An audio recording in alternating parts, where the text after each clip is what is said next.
لا واحد ولا اثنين بالأربعة يا عين، لا واحد ولا اثنين بالأربعة يا عين، يا عيني على أتلتيكو مدريد. دق مين اليوم يا اخوان وضيع العاصمة، يعني اليوم الفاريز العالمي. ولك الفاريز اليوم سكر ملف مين؟ سكر ملف مين؟ مستر بلنتي.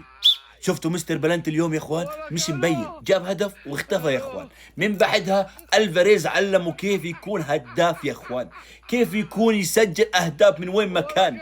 يعني اليوم يا معلم نار وشرارة على الفاريز، وما شفناش المستر بلنتي. اول اختبار يا مدريد، اول اختبار اليوم تتبهدل فيه مع نادي قوي. اول اختبار كنت مكيف، وريني نفسك مع الأندية الكبيرة ماذا سوف تفعل. 4 من برشلونة و4 من باريس، واليوم بإذن الله تعالى بتنتهي المباراة ب4 لأتلتيكو.